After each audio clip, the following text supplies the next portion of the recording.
Yeah. Big dog bark riff. Get on it. Now, this is my other best pick for the month, and it couldn't be further away from something that's perfectly simple to something that is the third act of a prog rock opera that spans genres based on the Mega Man franchise, but expanding it into an entire story of lore. Could not be further, and yet once again, so amazing. Now, I am a patient man. I waited for Duke Nukem Forever. I've waited for many things. This took 17 years to come out. Between Act 2 and Act 3. 17 years. I first saw these guys when they were touring Act 2 and they played the first PAX in Australia. And even then, that was at the end of the album cycle touring. 17 years and not a second wasted. This is the What If Duke Nukem Forever lived up to the hype.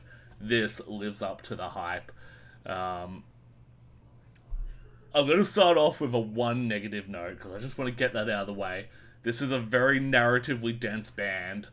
Even outside of the lyrics, they put notes in the liner notes of the physical albums, explaining the story, what's happening, between the songs. The songs are kind of your main scenes, and even kind of describing the things that you only hear as sounds, like doors slamming and stuff, sound effects. So I would say that these liner notes are required listening for the album. Required reading to fully experience the album. They have locked that to the physical releases for a band that is either not signed or signed to a small label. I think they're independent, doing their own merchandise out of America in the middle of all this fucking tariff nonsense.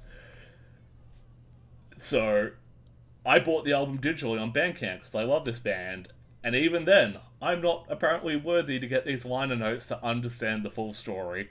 It's kind of suck shit dickhead to the international fans, cough up the exorbitant international shipping, which is twice the cost of the album, if you want to get the full story. I think that's really shitty. Discourse online has been that that's a really shitty thing to do, and that you should get a digital copy of those notes if you're buying the album digitally. Yeah, so Protomen, lower your shipping costs.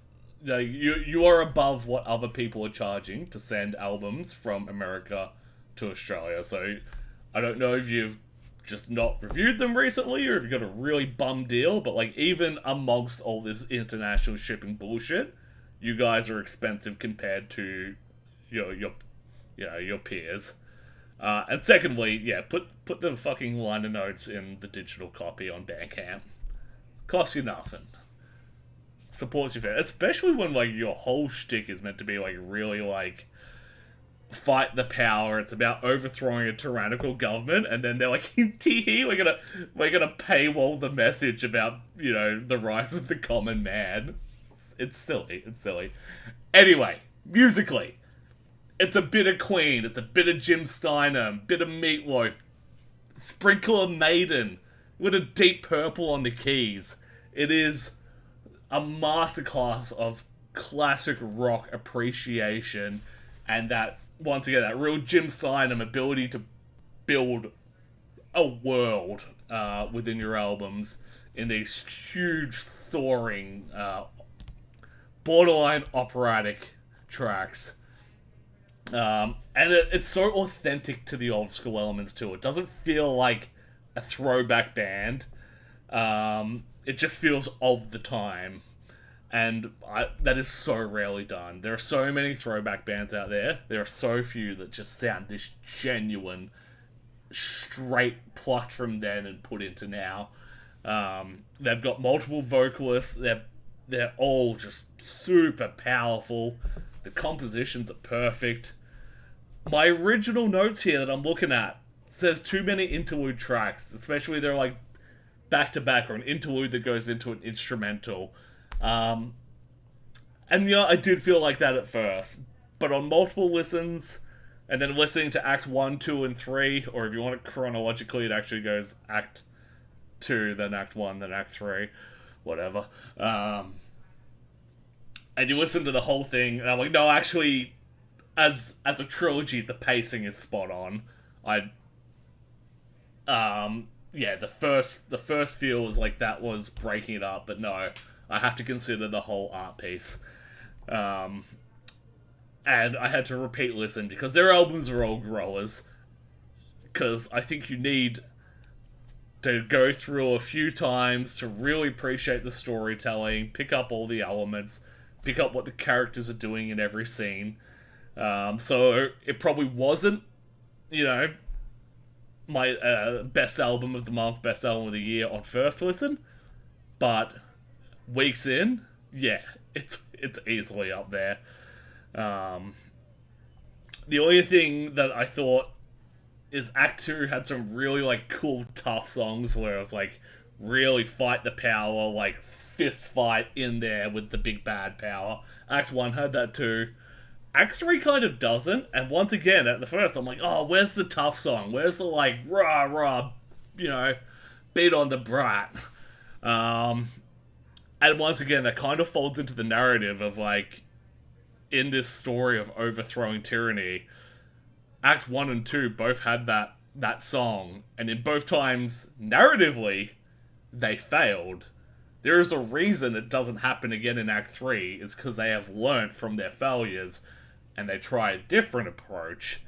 So, once again, everything that I kind of didn't like at first is so explained within the world of the album and the trilogy that, I'm like, oh, wait, no. I was wrong. It's actually genius.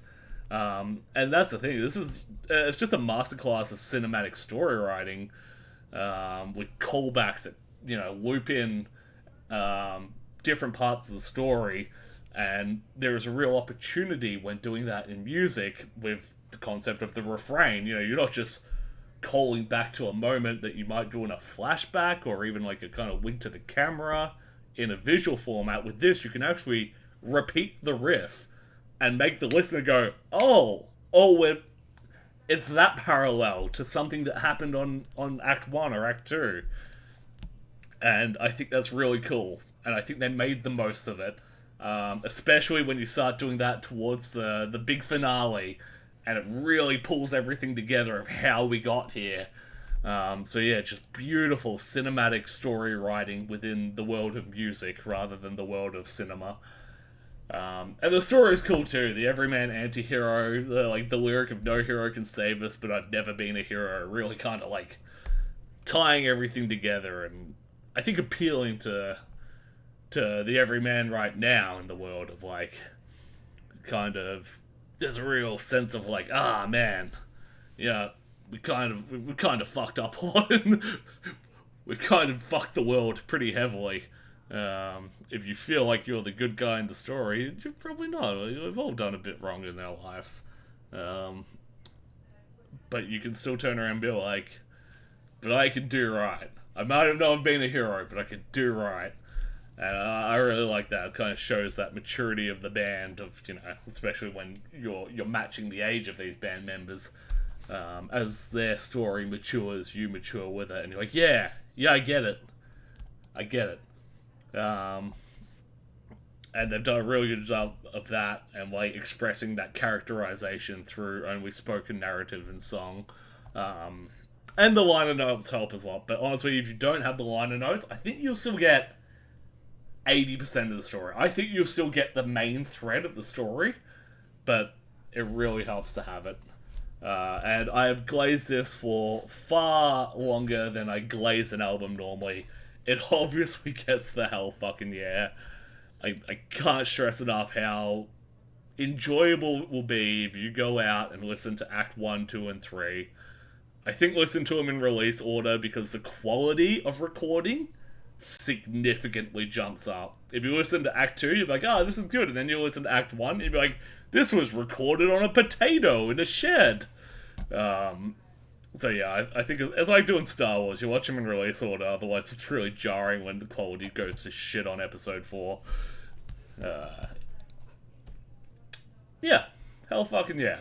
Please, PAX or the band or whoever or whatever, bring this shit back to Australia, alright? I know it took you 17 years to get the album. Don't make it 17 years to come back to Australia, please. They got like 30 members in the band though, so touring will be very expensive, I assume, and probably rule out Australia unless they have the backing of a PAX. And I don't know how involved Yug is in PAX these days, but he's a big fan of the band, so I'm hoping he can use his influence. Alright, no more Protomen talk, I promise. Moving on.